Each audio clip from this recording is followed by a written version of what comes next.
যেই ব্যক্তি বিশ্বাস করবে রসুল গায়েব জানবে, তার যত ইবাদতের কিছু কোনো কাজে লাগবে না, কোনো কাজে লাগবে না। যে ব্যক্তি মনে করবে আল্লাহ সব জায়গায় আছে, তার যত ইবাদত করে কোনো কাজে লাগবে না, তার পিছনে সালাত হবে না, তার পিছনে সালাত হবে না।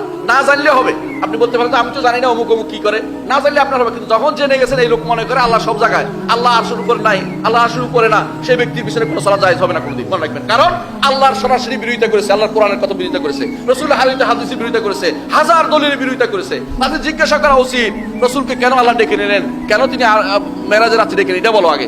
কেন আমি হাত উপরের দিকে তুলি, কেন বিপদের সময় হাত উপরের দিকে তুলি, কেন রাসূলুল্লাহ কেন কোরআন নাজিল হইতো, কেন কেন আমাদের আমলনামা উপরে উঠে, কেন এটা বলো। আমাদের তো আমলনামা তো ডান দিকে যাইতে পারতো, ওদিকে যাইতে পারতো, ওদিকে যায় না কেন? এটার উত্তর কিছু দিতে পারবে কোনোদিন? আছে কোনো উত্তর আছে এটা? এই জন্য যে ব্যক্তি মনে করবে এই আকীদা যদি কোনো তার খরল থাকে, ডিস্টার্ব থাকে, ইমানে যদি সমস্যা থাকে, তার কোনো কিছু আল্লাহর দরবারে গ্রহণযোগ্য হবে না। সুতরাং ইমান ঠিক করা উচিত, ইমান বোঝা উচিত, ইমান বোঝার জন্য সময় দিতে হবে। ইমানের ক্ষেত্রে অবশ্যই মনে রাখতে হবে শুধু বিশ্বাস করলে ইমান হয় না, ইমানের জন্য অবশ্যই অবশ্যই বিশ্বাস করতে হবে, সাথে মুখে স্বীকৃতি দিতে হবে, কর্মকাণ্ডে প্রতিপালন করতে হবে, কম হোক বেশ হোক কিছু না কিছু থাকতে হবে। কর্মকাণ্ডের মধ্যে একটাকে রাখা হয়েছে আলামত হিসাবে, সেটা হচ্ছে সালাত। যে ব্যক্তি সালাত পড়বে না সে ইমানদার বলে বিবেচিত হবে না। রাসূলুল্লাহ সাল্লাল্লাহু আলাইহি ওয়াসাল্লাম সাহাবীরা এটাই বলতেন। আব্দুল্লাহ ইবনে শাকিক আল বালাখি রাহমাতুল্লাহ আলাইহি বলতেছেন, আমি রাসূলুল্লাহ সাল্লাল্লাহু আলাইহি ওয়াসাল্লামের 30 জন সাহাবীকে পেয়েছি, তারা সবাই বলতেন যে ব্যক্তি সালাত ত্যাগ করবে সে কাফের হবে, সে কখনো ইমানদার থাকতে পারবে না, মান তারাকা সালাত ফাকাদ কাফারা, তারা এটা বলতেন। সুতরাং প্রত্যেকটি মানুষকে এইটাই জানা উচিত, ইমানিয়াতের ক্ষেত্রে কোনো সামান্যতম ছাড় দেওয়ার সুযোগ নাই। ইমান ছাড়তে হবে, সেটা কোনো ইমান ছাড়লে সব শেষ। মানুষের কোনো কোনো জিনিস আছে, শোনেন, একটা আছে ধরেন কারো সর্দি হয়েছে, সেইটা চলে কোন রকম, কিন্তু ক্যান্সার হইলে বলে যে বাবারে তার ক্যান্সার হয়েছে, তার কোনো কিছু আর করার দরকার, কোনো কিছু আর গ্রহণযোগ্য হবে না, দেখেন যে কোনো সময় চলে যেতে পারে, মানুষ জীবন সম্পর্কে হতাশ হয়ে। যে ব্যক্তি ইমানের সমস্যা আছে, তার আপনি আমল দিয়ে কতক্ষণ তাকে সোজা রাখবেন, আমল দিয়ে কতক্ষণ তাকে সোজা রাখবেন? যার ইমানের সমস্যা, তার আমল দিয়ে কোনো কাজে লাগবে না। ইমানে যার সমস্যা আছে, 1000 বছর ইবাদত করলেও কোনো কাজে লাগবে না, কোনো কাজে লাগবে না, এটা মনে রাখতে হবে। 1000 বছর ইবাদত করলে কোনো কাজে লাগবে না, এত বছর তো কেউ বাঁচে না, বলার জন্য বললাম। কিন্তু কোনো মানুষ ইমানের সমস্যা নিয়ে কবরে যাবে, তার জীবনটা শেষ করে দিয়েছে। এই জন্য কবরে গেলে যদি উত্তর চায় আপনার কাছে, মান রব্বুকা, তোমার রবকে, কেন এটা বলবে জানেন? আপনার রব যদি কোনো ডাইনে বামের লোকটা হয়ে থাকে, আপনার রব যদি কোনো কারো কলবের ভিতরে অবস্থানকারী লোক হয়ে থাকে, আপনার রব যদি কোনো এরকম লোক হয়ে থাকে যে লোক যে তার কোনো গুণ নাই, আপনি রব যদি এরকম লোক এরকম মনে করে থাকেন, আপনি মানুষের মতো বা সৃষ্টির কারো মতো, অথবা আপনার রব যদি এমন তার কোনো গুণ নাই, তার কোনো কিছু নাই মনে করে থাকেন, অথবা তা এমন করে মনে যারা পড়াচ্ছে তথাকথিত অনুপরমাণু আকারে পড়াচ্ছে, এরা আল্লাহকে চিনে নাই, এরা কবরে জবাব দিতে পারবে না, রবের জবাব দিতে পারবে না। রবের জবাব দিতে ওই ব্যক্তি পারবে যেভাবে রাসূল পরীক্ষা করে দেখিয়েছেন। জিজ্ঞাসা করেছেন এক নারীকে জিজ্ঞাসা করেছেন, আইন আল্লাহ, নারী কি বলেছে?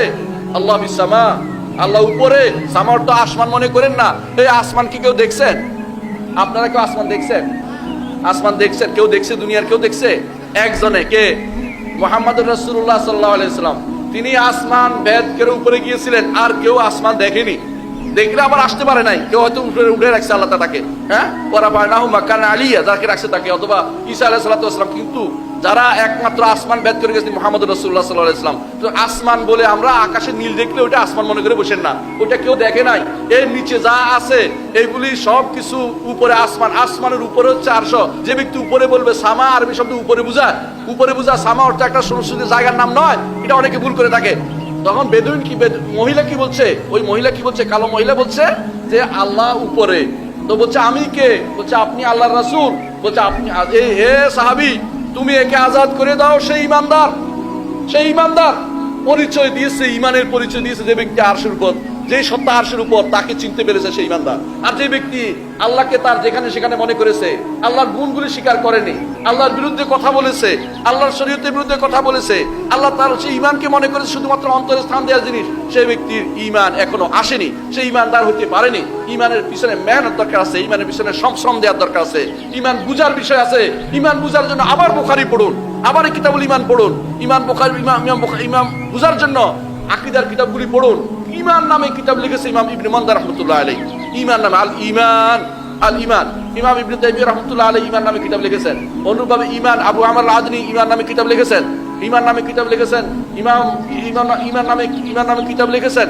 অনুরূপভাবে ইমামরা বহু ইমাম নামে কিতাব লিখেছেন। তার মধ্যে বিখ্যাত ছিলেন। বিখ্যাত ইমাম আবু উবাইদ কাসিম ইবনে সাল্লাম, তিনি ঈমান নামে কিতাব লিখেছেন। ঈমান নামে যারা কিতাব লিখেছেন, এদের গ্রন্থ যারা একত্রিত করেছেন, সেগুলো আপনারা পড়ুন। আকীদার কিতাব পড়ে না আমাদের দেশে, আমাদের সব পড়া হয়, আকীদার কিতাব পড়া হয় না। আপনি দেখবেন মানতিক পড়ে, ফালসাফা পড়ে, ও এমনকি এমন মানতিক ফালসাফা পড়ে জীবনে সেও বুঝে না, তার ওস্তাদও বুঝে নাই। আমি শিও দিতে পারি, বুঝে নাই। শাইখুল ইসলাম ইবনে তাইমিয়া রাহমাতুল্লাহ একটা কথা বলতেন, মানতিক ফালসাফা হচ্ছে কিরকম জানেন? তিনি বলতেন, লাহমু জামালিন গাসসিন আলা জাবালিন ওয়াইরিন ফালা সাহলা ফায়ুতাকা ওয়ালা সামিনা ফায়ুতাকা। তিনি বলতেছেন এটা পচা গোস্ত রাখা আছে পাহাড়ের উপরে, এমন পাহাড় যে পাহাড়ে উঠা যায় না। এখন ওই গোস্ত পাওয়ার জন্য আপনি এই মানতিক করতেছেন। ওই গোস্ত পাইলে কি হবে? ওইটা পচা গোস্ত, খাইলেও পেট নষ্ট, খাইলে হবে পেট নষ্ট, আর এমনি পাইবেন না ওইটা। এইটা পড়ার জন্য মানতিক ফালসাফা দুনিয়ার যত কিছু পড়তেছে, দুনিয়ার যত বিদ্যা পড়তেছে, অথচ আকীদা পড়ার তো তারা পড়তে রাজি নেই। আকীদার আলোচনা করলে তাদের খারাপ লাগে। অনেক কিতাব, অনেক মাদ্রাসা দেখবেন আপনি আকীদার নামে কোনো কিছু পড়ানো হয় না। আর যে সমস্ত সরকারি মাদ্রাসায় পড়ানো হয়, সেটা পড়ানো হচ্ছে না পড়ানো ভালো। দেখছেন কিনা আপনি? সরকারি মাদ্রাসায় আকীদা, কুফরি আকীদা শিক্ষা দেওয়া হচ্ছে। এমনকি আশ্চর্য হবেন, ফার্সি কবিতা দিয়ে দলিল দেওয়া হচ্ছে, ফার্সি কবিতা দিয়ে দলিল দেওয়া হচ্ছে। আল্লাহর কোরআন এবং হাদিসের দলিল যথেষ্ট মনে করতেছে না, আর মিথ্যাচার করতেছে তারা। যেটা শিয়াদের কথা নিয়ে এসে আবু হানিফা রাহমাতুল্লাহ নামে চালিয়ে দিচ্ছে, সেটাও 8ম শ্রেণী 9ম শ্রেণী বইয়ের মধ্যে রয়ে গেছে, 10ম শ্রেণী বইয়ের মধ্যে রয়ে গেছে আকীদার কিতাবের নামে। এই জন্য আকীদার কিতাবের মৌলিক কিতাব পড়ান, ইমাম আবু হানিফা রাহিমাহুল্লাহর কিতাবুল ফিকহুল আকবার পড়ান, এটা পড়ান। অবশ্যই আপনার জন্য আকীদার একটা সূত্র খুলে যাবে। ইমাম আবু হানিফা রাহমাতুল্লাহ কিতাবটি যদি আব্দুল্লাহ জাহাঙ্গীরের ব্যাখ্যা সহ পড়েন, আপনি একটা মৌলিক কিতাব পড়লেন। এরকম কিতাব পড়েন যেগুলো আকীদার কিতাব। আকীদার কিতাব পড়েন। উসুলুল ঈমান আমার গ্রন্থটি আছে, ইনশাআল্লাহ পেয়ে যাবেন। উসুলুল ঈমান যে কোনো জায়গাতে নেটও আছে, ইন্টারনেটও আছে, আর যদি কিনতে পারেন কিনে নেবেন। এই আকীদার কিতাবটি পড়েন, আকীদার কিতাব পড়েন। অনেকগুলো আকীদার কিতাব islamhouse.com এ আমি আপলোড করেছি, এগুলি আপনারা নামিয়ে পড়ুন। আকীদার কিতাব পড়েন। আমাদের মাশায়েখরা যে সমস্ত কিতাব লিখেছে মদিনার, সেগুলি পড়েন। মনে রাখবেন, পৃথিবীতে এখন পর্যন্ত শ্রেষ্ঠ বিদ্যাপীঠ হচ্ছে মদিনা ইউনিভার্সিটি। ঠিক কিনা বলেন? যদি মদিনা ইউনিভার্সিটি তাই হয়ে থাকে, মদিনা ইউনিভার্সিটির কোনো আকীদার গ্রন্থ আসবে, আপনি সেটাকে নির্দ্বিধায় পড়বেন, কোনো সমস্যা চিন্তা করবেন না। কিন্তু যদি আপনি মনে করেন আপনার ইসলাম তুর্কিস্তান থেকে আসছে, আপনার ইসলাম ভারত থেকে আসবে, আপনার ইসলাম অমুক দেশ থেকে আসবে, অথবা কোনো দেশ মিশর থেকে আসবে, তাহলে আপনি সেখানে দস্তা পাবেন, স্বর্ণ পাবেন না। কোনোদিন স্বর্ণ পেতে হলে আপনাকে মদিনা যেতে হবে। মদিনার আকীদা বিশ্বাস আমরা ধারণ করতে হবে। যে আকীদা বিশ্বাসে মুহাম্মদুর রাসূলুল্লাহ সাল্লাল্লাহু আলাইহি ওয়াসাল্লাম সাহাবায়ে কেরামকে রেখে গেছেন, সেই আকীদা বিশ্বাসের উপর আপনাকে থাকতে হবে, এবং সেই ঈমানকে আপনার জীবনে বাস্তবায়ন করতে হবে। মনে রাখবেন, কখনো ঈমানের মধ্যে ঘাটতি হলে আপনার কোনো আমল কবুল হবে না। এজন্য ঈমানের মধ্যে ভুল হয়ে যেতে পারে, ঈমান শিখতে হবে। ঈমানের ভুলের বিরোধী কি কি হয় সেটা আগে বলেছি আমি, একটু আগে সেটা জেনে রাখবেন। কখনো যেন আপনার দ্বারা কুফরি না হয়, আপনার দ্বারা শিরিক না হয়, অস্বীকার না হয়, মুনাফিকি না হয়, আপনার দ্বারা মুখ ফিরানো না হয় আল্লাহর দিন থেকে, হালালকে হারাম, হারামকে হালাল না করেন, কখনো যেন আপনি কাফেরদের অনুসরণ না করেন। এগুলি সবই হচ্ছে ঈমান বিরোধী কাজ। ঈমান বিরোধী যেটাই হবে, সেটা আপনার আমার জন্য, আখিরাতের জন্য, জীবনের সর্বক্ষেত্রে আপনার জন্য ক্ষতির কারণ হয়ে দাঁড়াবে। আল্লাহ আমাদেরকে সঠিক পথে চলার তৌফিক দান করুন, এবং ঈমানকে যথাযথ বাস্তবায়ন করার তৌফিক দান করুন। ঈমান যেন আমরা বুঝতে পারি, সে তৌফিক দান করুন। মনে রাখবেন, যারা ঈমানের উপর থাকবে তাদের জন্য আল্লাহ তাআলা ঘোষণা করেছেন। আমি যে আয়াতটি পড়ছি এটা ব্যাখ্যা করে শেষ করে দিব। আল্লাহ তাআলা কোরআনে কারীম বলেছেন, ইন্নাল্লাযীনা আমানু ওয়া আমিলুস সালিহাত, যারা ঈমান আনবে ও আমলে সালেহ করবে। ঈমান আনবে শর্ত, ঈমান আনার পরে আমলে সালেহ, তারপরে আমলে সালেহ তারই একটা অংশ, ঈমানের অংশ। বেশি করে বলেছে কেন? অনেকে বলতে পারে আমলে সালেহ তো ঈমানের অংশ না, ওয়া দিয়ে বলেছে। তাদেরকে জিজ্ঞাসা করি, আল্লাহ বলছে হাফিজু আলা সালাওয়াতি ওয়াস সালাতিল উস্তা, সমস্ত সালাতকে তোমরা হেফাজত করো এবং মধ্যবর্তী সালাতকে হেফাজত করো। মধ্যবর্তী সালাতকে সালাতের অংশ না। বিশেষ করে উল্লেখ করেছে কেন? কারণ এটা ভুল করতে পারে, এই জন্য। এটা ভুল করতে পারে বেশি, এটা গুরুত্ব দেওয়ার জন্য।